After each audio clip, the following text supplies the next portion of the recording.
살아계신 하나님께서 오늘 이 자리에 계신 여러분들에게 말씀으로 찾아와 주시기를 주님의 이름으로 축복합니다.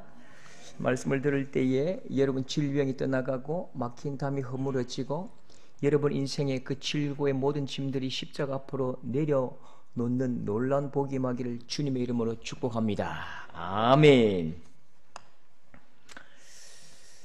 예수님은 이 감정이 너무 풍부하십니다. 인격과 정서를 가지신 예수님, 굉장히 감성이 풍부하신 예수님이시거든요. 예수님을 알 때에 우리가 막 무시무시하고 엄청나고 대단하고 그냥 막 하늘 문 열고 막 지옥으로 던져버리고 이런 하나님 아니고요. 우리 한국 분들은 아버지에 대한 좀 상처가 많아요. 아버지 하나님 이러면 막 굉장히 무섭고 굉장히 엄하고 이런 느낌이거든요. 근데 사실 하나님은 굉장히, 우리 예수님은 굉장히 풍성하신 정서와 감정을 가지신 분이십니다. 크게 웃으셨고 또 크게 우시기도 하고요. 또 크게 화를 내시기도 하지만 또 크게 기뻐하기도 하십니다. 요한복음 11장에 보면요, 예수께서 눈물을 흘리시더라. 나사로의 그 죽음을 보고 엉엉 우는 것입니다. 누가복음 10장에도 그때에 예수께서 성령으로 기뻐하시며 크게 또 기뻐하시네요. 예수님은 그래요. 기뻐하기도 하시고 슬퍼하기도 하시고 화도 내시고 그냥 막 안절부절하기도 하시고 참 따뜻한 분으로 우리에게 오셨습니다. 근데 오늘 예수님이 너무 힘드네요. 오늘 예수님이 너무 마음이 무겁습니다.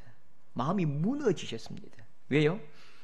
예수님, 세례 요한이 죽었습니다. 예수님, 세례 요한이 죽었습니다. 예수님의 사촌 세례 요한이 죽었습니다. 13절에 예수께서 들으시고, 예수께서 세례 요한이 죽었다는 사실을 들었다고요. 목이 잘려 어린 아이의 춤값으로 목이 떨어졌다는 그 사실을 들으시고 배를 타고 떠나서 따로 빈들에 가시니, 그렇게 뜨겁게 열정적으로 가르치셨던 예수님께서 그 소식에 그냥 입을 닫으셨습니다. 갑자기 배를 타고 그 갈릴리 저편으로 떠나셨습니다. 그리고 도착한 그 반대편에서 또 더 광야로, 더 사막으로 그냥 뚜벅뚜벅 걸어가시는 거죠. 혼자 있고 싶을 때가 있잖아요. 여러분 그런 적 있지요? 그냥 혼자 있고 싶을 때가 있잖아요. 너무너무 괴롭고 힘들어서 어디 굴이라도 들어가서 그냥 혼자 실컷 울고 싶을 때가 있잖아요. 큰 소리로 부르짖고 기도하고 싶을 때가 있잖아요. 왜요? 사촌 세례 요한이 억울한 죽음을 당해서요? 물론 그럴 수 있습니다. 그 사실은 그런 고통이 아닙니다. 훨씬 더 무거워요. 세례 요한은 구약 시대의 마지막이지요. 선지자 중에 마지막 선지자가 누구지요? 세례 요한이지요. 그러면 선지자의 시대가 아니라 이제 예수 그리스도의 그 성자 하나님의 새로운 시대가 온 것입니다. 그 어깨 위에, 그 앞에는 보이지 않던 그 무거운 온 인류의 인생의 죄악들이 지금 예수님의 어깨 위에 딱 짊어지게 된 것이죠. 그 역사의 짐, 무거운 온 우주적인 짐을 딱 짊어지는 순간 마음이 무겁고 고통스럽고 너무너무 힘든 거죠. 그래서 잠시 떠나셨는데요. 근데 예수님을 놓아주지 않아요. 엄청난 사람들이 막 예수님께로 막 찾아옵니다. 예수님 어디 계시냐? 예수님 어디 계시냐? 예수님 배 타고 저 멀리 가버렸다. 배 없나? 배 어디 있노? 지금 이 2만 명 되는 사람 배 어떻게 타냐? 걸어가자. 걸어서 가는데요. 여러분 이때 착각하면 안 돼요. 수성못 저 끝에서 이 끝까지 아니에요. 26km, 절반 26km라고요. 그 뜨거운 그 광야에 26km 하루 종일 삥 둘러서 예수님이 가신 그 동네로 찾아가는 거죠. 그리고 다시 광야로, 사막으로. 예수님 어디 계신데? 저기 광야 가셨어. 예수님 어디 계신데? 몰라, 저 토굴에 가셨어. 그렇게 또 찾아가셨다고요. 13절 보십시오. 무리가 듣고 여러 고을로부터 걸어서 따라간지라. 끝도 보이지 않을 만큼 엄청난 백성들이 예수님 앞에 섰다고요. 예수님 앞에서 예수님 어디 가셨어요? 내 지금 귀신이 나에게 그냥 덮어 씌워서 죽을 것 같아요. 예수님 지금 내 눈이 안 보여요. 예수님 나 이제 이 다리에 힘이 없어 일어설 수가 없어요. 예수님 내 손이 휘어졌어요. 예수님 내가 지금 심장이 너무 아파요. 예수님 내가 지금 배가 너무 아파요. 내가 지금 다리가 부서지고 내가 걸을 수가 없어요. 2만 명이나 되는데요. 사연 없는 인생이 없고 아픔 없는 사람이 없다고요. 이 사람들의 인생을 뭐라고 표현할까요? 눈물로 그린 역사요, 통곡으로 일군 그 세월을 가슴 알라리 품고 예수님 앞으로 온다고요. 그래서 예수님의 마음 보십시오. 14절에 예수께서 큰 무리를 보시고, 같이 합시다. 예수께서 큰 무리를 보시고 불쌍히 여기사 그 중에 있는 병자를 고쳐주시니라. 여러분, 우리는 고쳐주시니라, 이게 중요하죠. 결과주의적인 신앙. 근데 사실요, 마음이 더 중요해요. 불쌍히 여기사, 이 말은요, 창자가 끊어진다는 뜻입니다. 우리 애들 아플 때 그렇잖아요. 이게 막 이유 없이 아프고 고통스러울 때, 애가 너무너무 고통할 때 부모의 마음이 막 아프고 힘들잖아요. 얼마나 힘들었냐, 얼마나 힘들었냐. 예수님 너무 아파요, 너무 아파요. 진짜 아팠겠다. 그렇게 쓰다듬어 주시고 치료해 주시고 들어주시고 위로해 주시고 안아주시고 애간장 끓는 마음으로 그들을 불쌍히 여기신다고요. 저기 내당동에는 병원이 많습니다. 병원이 많아요. 제가 좀 그래요. 좀 불편한 걸 잘 못 참아요. 여러분 그래 보이죠? 무조건 아프면 병원 갑니다. 무조건 병원 가요. 우리 집 아들들에게는 조금 미안한 게 있는데, 제 같은 사람이 120살은 삽니다.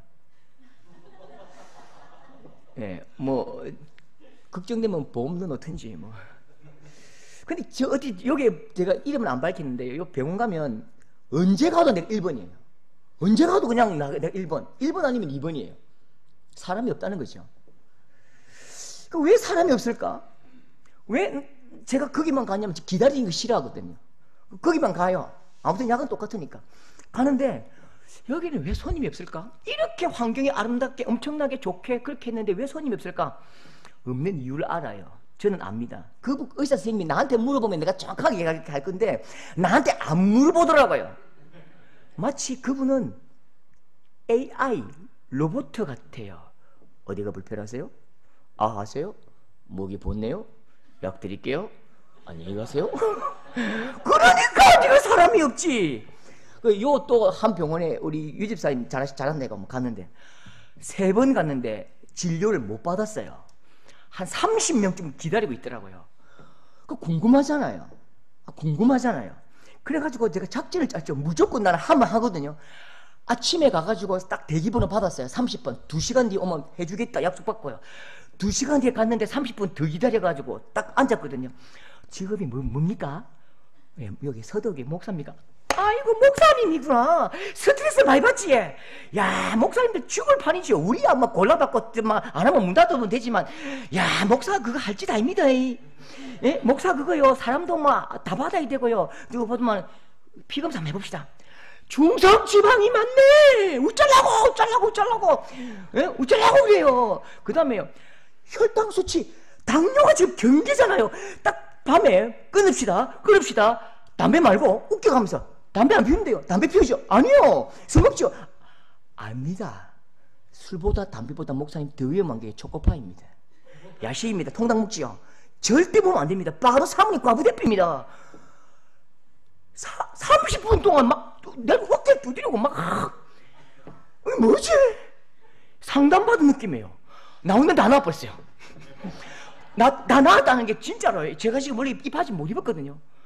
바지가 헐렁해요. 이 뱃살 쏙 들어가 버렸어요. 여러분, 마음을 알아주면 다 나아버려요. 사람의 거의 병은요, 사람의 거의 대부분의 병은 마음의 병입니다.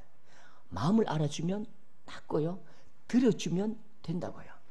저는 많은 교회들 다니면서 목사님과 성도들이 굉장히 투쟁과 분쟁 속에 이 고통당한 걸 보았습니다. 사실요, 어떤 문제 때문에 싸우는 것 같지요? 사실은요, 마음을 몰라서 싸워요.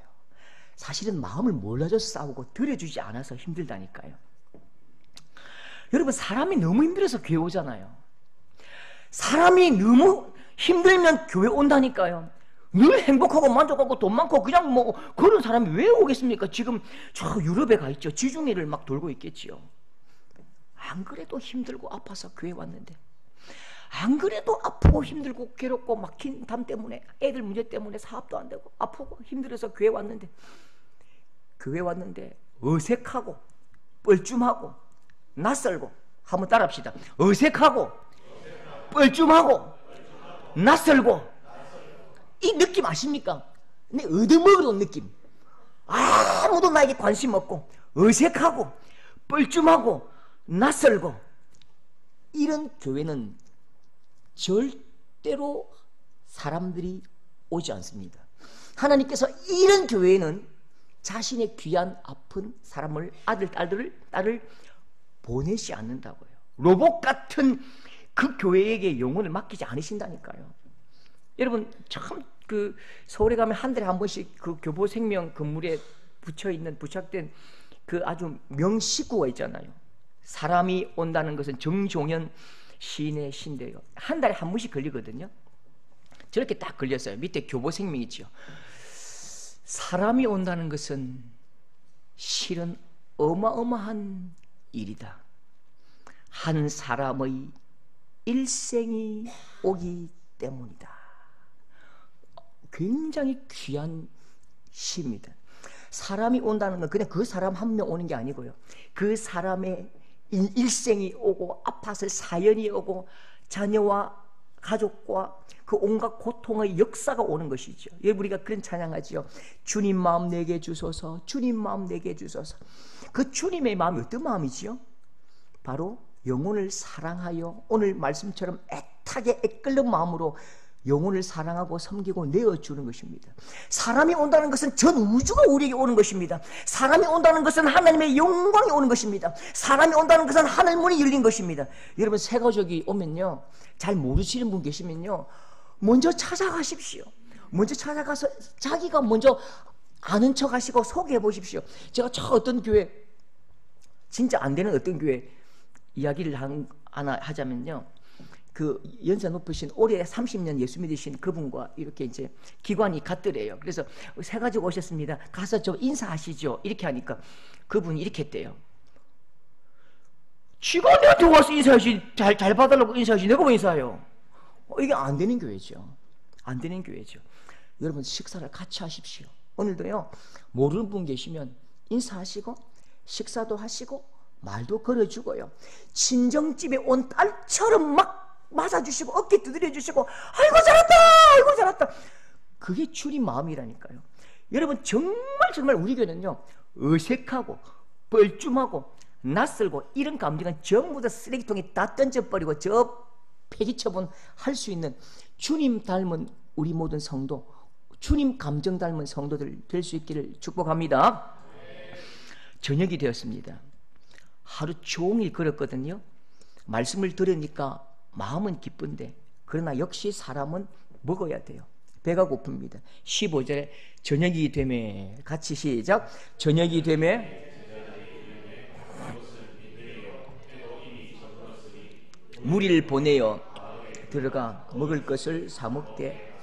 참 바보다, 바보. 이 바보더라. 돈 있으면 예수님 찾아왔겠나? 돈 많으면 예수님 찾아왔겠나? 제자들은 예수님 마음을 몰라요. 예수님은 지금 이 사람들 때문에 돈 없고 빼곡고, 사실은요, 이 당시에 의사가 있었습니다. 돈 있는 사람은 의사를 불러요. 우리는 찾아가지만 이 당시에 의사들은 돈 있는 사람이 그냥 통으로 그냥 우리 집에 와 하고 그냥 데리고 산다니까요.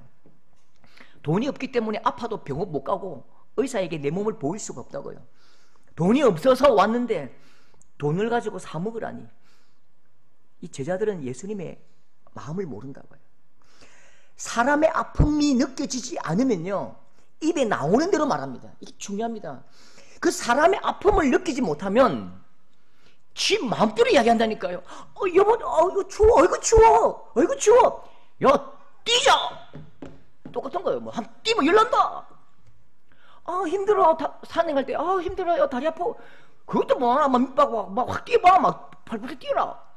이게 마음을 모르는 일이죠.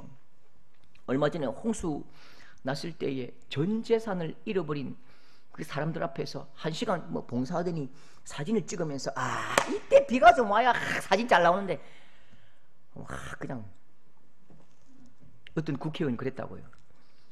예수님은 마음을 담아서 말씀하십니다. 16절 너희들이 주어라. 너희들이 좀 줘.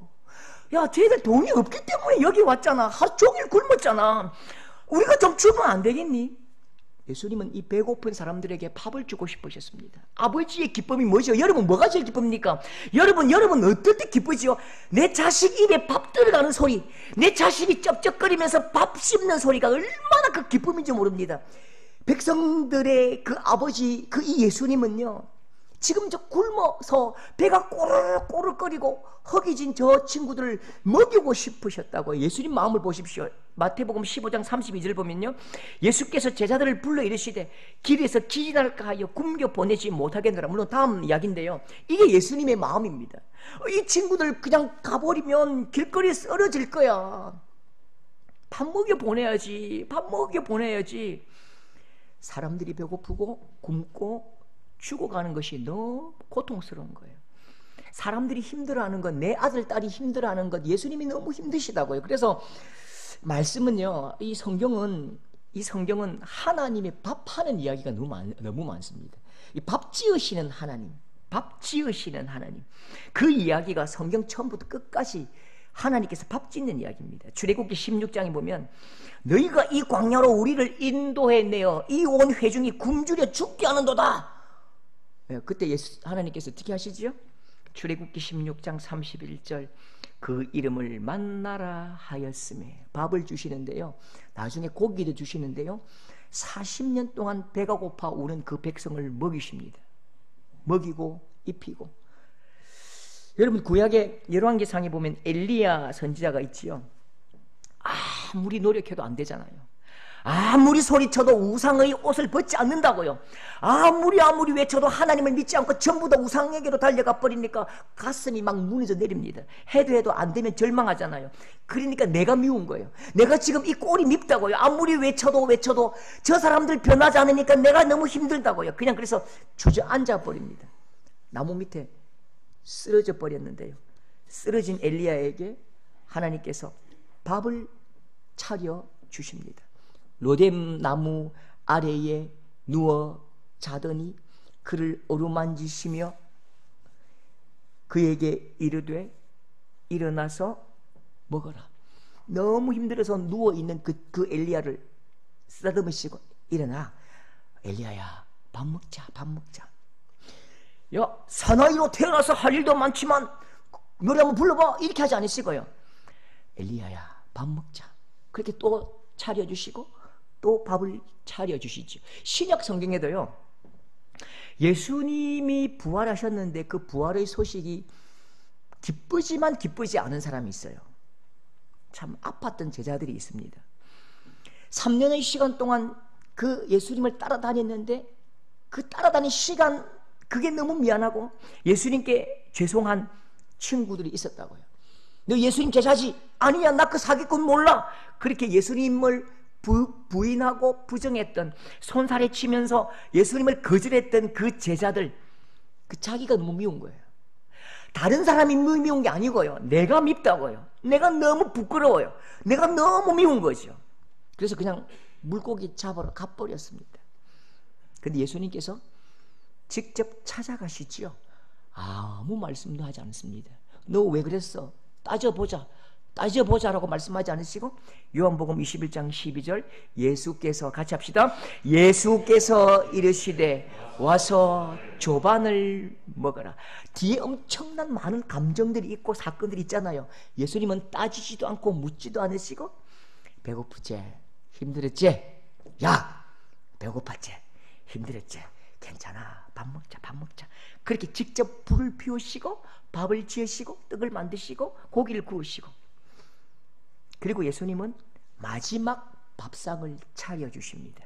육신의 허기, 육체의 목마름이 아니고요, 예수님은 깊은 영혼의 허기, 깊은 영혼의 굶주림을 아시고요, 몸을 죽이는 굶주림이 아니라 영원한 죽음으로 끌려가는 그 영혼의 허기를 예수님께서 보셨습니다. 그리고 예수님은 마지막 밥을 지으신다고요. 마지막 식사를 차리셨다고요. 누굴 위해서요? 저와 여러분을 위해서. 요한복음 6장 51절, 나는 하늘에서 내려온 살아있는 떡이니 생명을 위한 내 살이니라. 요한복음 6장 54절, 내 살을 먹고 내 피를 마시는 자는 영생을 가졌고 내가 그를 다시 살리리라. 6장 55절 같이 합시다. 내 살은 참된 양식이요 피는 참된 음료로다. 예수님께서 직접 밥을 지어주셨다고요. 그게 예수님의 살이요, 예수님의 피요, 예수님의 살이요, 예수님의 피요. 그것이 나에게 밥이 되었고 그것이 나에게 물이 되었고 우리가 살았다고요. 우리나라의 최초의 그 현대 여성, 이렇게 하면 나혜석이라는 사람이 있거든요. 나혜석이라는 여성인데 참 비극적인 이 죽음을 맞이하는데요. 이 사람이 쓴 글이 아주 시대적인 문제가 됐던 글 한 줄이 있습니다. 자식이란 어미의 살점을 떼어먹는 악마다, 이렇게 썼습니다. 신문에. 자식이란 누구인가? 어미의 살점을 떼어먹는 악마다. 그 당시에 현모양처라는 하나의 전통 사상에 젖어있던 사회에 굉장히 큰 무리를 일으킨 말인데요. 근데 잠시 한번 눈을 돌려서 이 말을 보십시오. 어머니의 젖이 그냥 나옵니까? 내 어머니의 젖이 그냥 나와요? 여러분 19, 20 그 앳된 나이에 그 인생을 강판에 갈아서 가루가 되고 그 가루를 녹여서 내는 게 어머니의 젖이잖아요. 내 생명은 어머니의 목숨값인 값인 거지요. 그렇게 예수님도 자기의 살과 피를 강판에 갈아서 우리에게 먹이셨다고요. 그렇게 예수님은 밥이 되셨고 우리에게 물이 되셨고 우리에게 생명을 주셨습니다. 여러분 그 사랑으로 우리가 영생을 얻은 것입니다. 한 번씩 여러분 TV에 그 굿네이버스죠. 굿네이버스의 그 광고 후원하라 ARS 뭐 2만 원씩 후원하는 게 요청 그 볼 때가 있어요. 저도 TV에 간혹 보입니다. 아프리카 난민들이 애기 있잖아요. 그 애기 막 1살도 안 된 그 애기를 안고 있는데 애가 뼈만 앙상하지요. 의식이 없는지 파리떼가 막 눈에 달라붙어 있고요. 축 늘어져 있지요. 여러분 3일 굶으면 어떻게 되죠? 3일을 굶으면 배가 고파요. 10일을 굶으면 어떻게 되죠? 죽을 만큼 배고파요. 여러분 20일을 배고프면 어떻게 되죠? 20일을 굶으면 어떻게 되죠? 더 이상 배고프지 않습니다. 20일을 굶은 사람에게 바로 다음날 김치찌개, 된장찌개, 소고기, 돼지고기 먹으면 그 사람 어떻게 되죠? 죽습니다. 특별한 양식, 영양가 있는 미음, 죽을 떠먹여야 돼요. 한 3일간 떠먹여야 위가 돌아간다고요. 여러분 먹으면 사는데 너무너무 굶은 사람에게는 누군가 그것 이겨서 죽을 만들어서 또 먹여줘야 그가 산다고요. 여러분 예수님은 밥이 되셨습니다. 예수님은 직접 밥이 되셨다고요. 그런데 이 밥을 또 먹이는 일을 우리에게 부탁하셨습니다. 우리는 예수님의 이 살과 피, 이 말씀을 마음껏 먹을 수 있어요. 그런데 저 밖에 있는 저 사람들, 우리 친구와 우리의 형제들은 너무 오랫동안 굶어서 이 예수님의 살과 피를 먹을 수가 없는 거지요. 또 먹이고 또 먹여야 살아날 수 있다고요. 여러분 이 예수님의 살과 피를 또 먹일 수 있는, 여러분 그래서 사람이 살아나고 죽은 자가 살아나는 영광을 보는 우리 모든 성도들 될 수 있기를 주님의 이름으로 축복합니다. 우리 교회 식사 당번 분들이요 얼마나 감동적인지요. 토요일 오후 되면 막 툭탁 사가지고 그냥 막 몇 시간 동안 툭탁 하고 아침 8시만 되면 막 그 꼭두 새벽에 와서 또 막 그 추운데 그것도 불 확 켜면 될 걸 식당에만 똑똑 해가지고 그거 똑똑딱 지난주는 또 보니까 어떤 청년 하나가 집에서 저것만테 막 우리 다리도 안 하는 저것만테 가가지고 한솥 만들어가지고 맛있더라고 진짜. 그렇게 이제 밥을 하거든요. 여러분 밥 먹고 가십시오. 오늘 여기에 계신 분들요 꼭 밥 먹고 집에 가시는 여러분 되기를 정말 소망합니다. 그게 밥 먹이고 싶은 예수님의 마음이고요, 여러분을 위해서 밥을 차린 그 성도들의 사랑에 예수님의 사랑과 마음이 묻어 있다고요. 그리고 밥이 되어주신 예수님, 입으로 들어가기만 하면 생명을 얻는 그 예수님이 지으신 복음의 밥을 마음껏 드시고요. 또 많은 사람들을 한번 초청해 보십시오. 여기 이 밥 먹으면 살아. 이 밥 먹으면 네 살 수 있어. 그렇게 말해 보십시오. 여러분, 우리 내당동과 대구에 예수님의 밥상을 많이 알리고 예수님의 따뜻한 밥상을 많이 소개하고 많은 사람들을 먹이고 살리는 생명의 양식이 있는 우리 귀한 서도교회와 성도들이 될 수 있기를 주님의 이름으로 축복합니다. 여러분, 계산을 해야 됩니다. 계산 정확해야죠. 계산 잘 해야 돼요. 계산이 틀리면 안 됩니다. 계산을 좀 희한하게 하시는 분 내가 만났는데요. 꼭 쪽발집에 가면 이상하게 계산이 틀려요. 10만원치 묻는데 5만원치 받고 15만원치 묻는데 8만원 받더라. 큰일이에요. 큰일이에요. 맛은 엄청나게 있는데 계산을 해야죠. 근데 계산이라는 울타리가 있잖아요. 계산은요, 내 손 안에 있고 내 통장에 있고 내 직장이 있고 계산은 나의 한계 속에 있다고요. 그 내일 할 때는 반드시 계산을 잘 해야지요. 그래야 망하지 않습니다. 그런데 하나님은 어디 계시죠? 내 삶의 울타리에는 계산을 잘 해야 돼요. 맞아요. 벽돌을 쌓을 때에 통장 잔고도 봐야 되고 직장도 봐야 되고 내 나이도 봐야 되고 내 건강도 봐야 돼요. 그런데 하나님은 어디 계시죠? 하나님은 나의 울타리 너머에 있다고요. 목숨을 걸고 우리가 신앙생활 하잖아요. 목숨을 걸고 신앙생활 하는 이 예수신앙이 항상 내 예측대로 되고 항상 내 그 한계 속에서 내가 만들어 놓은 그 한계 속에서 형편대로만 뻔하게만 그렇게 살아간다면, 그렇게 실행된다면, 여러분, 우리가 왜 목숨 걸고 예수를 믿습니까? 그냥 나를 믿지요. 나를 믿죠. 나. 여러분, 신앙은 나의 우물에서 벗어나서 광활한 대지를 보는 것입니다. 신앙은 동굴에서 나와서 망망대해를 보고 바다를 향해 달려가고 일망무제의 땅을 바라보면서 하나님 주신 꿈을 향하여 막말을 타고 달리는 것입니다. 예수 신앙은 수비가 아니라 공격입니다. 예수 신앙은 숨는 게 아니라 그냥 누비고 뛰어넘고 쟁취하고 정복하는 것이죠. 오늘 말씀에 빌립이 계산을 하거든요. 병행 말씀인데요. 요한복음 6장 7절 보시면요. 빌립이 대답하되, 우리 같이 읽겠습니다. 빌립이 대답하되 각 사람으로 조금씩 받게 할지라도 200데나리온이 어디 부족하리이다. 한 데나리온은 노동자 하루값이죠. 그러니까 200일 값. 오늘 말로 3천만 원. 예수님 3천만 원. 3천만 원 필요합니다. 떡 한 조각씩 주어도 3천만 원 더 들 겁니다. 그래서 안 되니까 그냥 알아서 각자 도생하게 합시다. 계산을 잘했어요. 맞아요. 3천만 원 있어야 돼요. 그 옆에 있던 안드레가 계산을 또 합니다. 6장 8절. 안드레가 보리떡 5개와 물고기 2마리를 가지고 있나이다. 그러나 그것이 이 많은 사람에게 얼마나 되겠습니까? 당연히 안 되지요. 그건 절대 불가능하지요. 계산으로 안 되는 것입니다. 여러분, 빌립과 안드레가 나쁜 사람입니까? 아니죠. 상식적인 사람입니다. 지혜로운 사람이고 똑똑한 사람입니다. 두 사람만 상식적인 사람입니까? 사실은요, 상상을 해보십시오.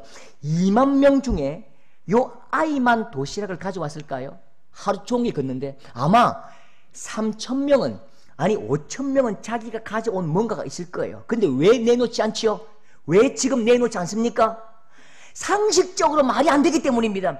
이 많은 사람에게, 2만 명이 되는 사람에게 절대로 불가능합니다. 그러니까 안 내놓는 거죠. 내놓아봐야 소용도 없고 이건 얼굴만 붉혀질 일이고 그 부끄러운 일이라고요. 그게 상식입니다. 내놓을 필요가 없다고요. 2만 명 전부 다 상식적인 사람입니다. 그런데 딱 상식적이지 않은 사람 한 명 있어요. 누구죠? 상식도 모르는 사람이 한 명 있다니까요. 애죠. 애. 어린아이가 예수님의 말씀을 듣고 은혜 받고 예수님께서 제자들과 밥 먹는 이야기 하니까 8살짜리 애가 예수님 저 엄마가 오늘요 보리떡 5개하고 물고기 2마리, 사실 물고기 2마리가 저 고등어하고 막 명태 아닙니다. 멸치입니다. 멸치 같은 조그마한 거 있죠. 그거 2마리 싸주셨어요. 예수님, 우리 엄마가요 보리떡 5개와 물고기 2마리 싸주셨어요. 그때 그 차가운 빌립의 눈총이 보입니까? 빌립이 쫙 보면서 야 3천만 원 아니면 말하지 마라. 3천만 원 안 들고 오려면 니 내놓지 마라. 어디서 이런 3천만 원이 드는데 네가 지금 300원 가지고 와가지고 딱 들이밀고 진짜 장난치냐. 3천만 원 가져와. 네가 말하고 싶으면 3천만 원 가져와. 300원 니나 물어. 3천만 원 없으면 말도 꺼내지 말래요. 요한복음 6장 9절 여기 한 아이가 있어 보리떡 5개와 물고기 2마리를 가지고 있나이다.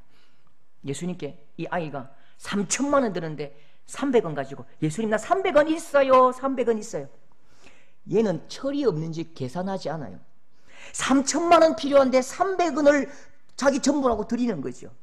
계산이 안 되어서 계산하지 않는 거죠. 계산할 필요가 없기 때문에 계산으로는 안 되기 때문에 그냥 모르겠어요. 그냥 내 300원 그냥 전부예요. 계산도 안 되니까 계산도 안 되고 계산도 안 되는 거 드리니까 어떤 일이 일어나죠? 다시 해볼게요.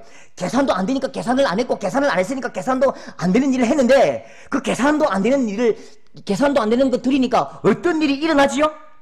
계산할 수 없는 놀라운 일이 일어난다고요. 계산하지 않고 드리니까 계산할 수 없는 지독히 놀라운 일이 일어난다고요. 계산이 안 되고 계산이 안 되어서 그냥 드렸는데 예수님의 손에 딱 붙들리니까 정말로 어떤 논리로도 어떤 생각으로도 계산할 수 없는 지독히 특별한 일이 일어나는데요. 20절 다 배불리 먹고 남은 조각이 12바구니에 차게 거두었다. 21절 먹은 사람이 같이 시작 먹은 사람이 여자와 어린이 외에 5,000명이나 되었다. 여러분 배불리 먹고 12광줄에 거두었다. 5,000명 아니 2만 명 다 먹었다. 배불리 먹었다. 이건 계산됩니까? 이건 계산돼요? 이것도 계산이 안 되는 거잖아요. 계산되지 않는 것들을 그냥 계산하지 말고 하나님 알아서 하세요 라고 던져드렸더니 하나님도 계산하지 않으시는 거죠. 계산할 수 없고 이해할 수 없고 도저히 상상할 수 없는 그 놀라운 능력을 행하시는데요. 하나님의 역사와 하나님의 능력과 온 우주 위에 계신 하나님의 엄밀한 능력을 마음껏 경험한다고요. 여러분 계산하지 않을 때에 계산하지 않으시는 하나님을 만났습니다. 계산을 넘었을 때에 계산의 울타리를 넘어서 버리니까 계산의 너머에 계신 지독히 위대하신 하나님을 만나고 경험하게 된 거지요. 여러분 그 왕 중에 희한한 왕이 있는데요. 제가 가르쳐 드릴게요. No count king. 뭐라고요? No count king. No count 마왕 아십니까? No count 대왕. 마왕이 아니고요. No count 대왕. 생각해 보십시오. 제가 한번 문제 한번 내볼게요. 개미 100만 마리 때문에 사람 하나 죽어도 됩니까? 돼요? 안 되죠. 군뱅이 100만 마리 살리려고 사람 하나 그냥 목숨 끊어도 됩니까? 안 됩니까? 안 되는 거죠. 말도 안 되는 이야기입니다. 그런데 노 카운트 대왕 하나님은요 노 카운트 대왕이십니다. 얼마나 하나님이 계산에 맞지 않으신지요. 얼마나 하나님께서 계산이 안 되는 일을 하셨는지요. 나를 위해서 여러분을 위해서 저와 여러분이 무엇입니까? 죄인이요 하나님과 원수된 자요 바퀴벌레 같고 벌레 같은 나를 위해서 누구를 희생하십니까? 하나님의 자기 아들 독생자 예수 그리스도를 죽이신다고요.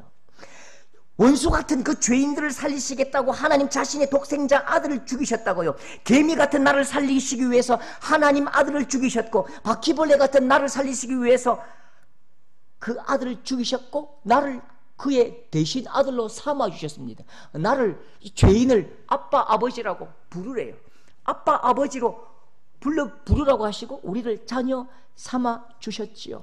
노 카운트 대왕 그분이 우리 하나님이시고 그분이 우리 아버지시고 계산하지 않으시는 그 놀라운 은혜의 수혜자가 바로 저와 여러분이라고요. 여러분 계산 속으로 항상 밀어 넣어야 직성이 풀리고 계산되어야 움직이는 우리에게 하나님은 특별한 계산 너머의 세계를 보여주십니다. 계산 너머의 세계에 들어가야 그때 비로소 하나님의 역사하심을 마음껏 송축하고 하나님의 역사하심을 마음껏 누리고 하나님이 하셨습니다라고 고백할 수 있는 거지요. 여러분 계산이라는 것이 얼마나 무기력한지요. 오늘 하나님은 똑똑히 보여주십니다. 여러분 잘 기억하십시오. 계산하지 말고 믿음으로 불쑥 한번 나아가는 것이 계산하지 않으시는 하나님을 이해할 수 있는 오직 유일한 방법입니다. 계산하지 않고 그냥 믿음으로 한번 불쑥 나아갈 때에 계산 그 경계 너머에 계신, 계산 그 경계 너머에서 우리를 기다리시는 하나님을 경험하는 유일한 길입니다. 여러분, 계산이 얼마나 악한지 아세요? 저는요, 이 TV 한 번씩 이 말 나올 때마다 그냥 TV 속에 그냥 막 손을 집어넣습니다. 맥살을 딱 쥐어요. 안 들어갑니다, TV가. 진짜 악한 계산을 저는 합니다. 그 계산 때문에 나라가 망합니다. 여러분, 그 이야기 들으셨습니까? 청년들 한번 보십시다.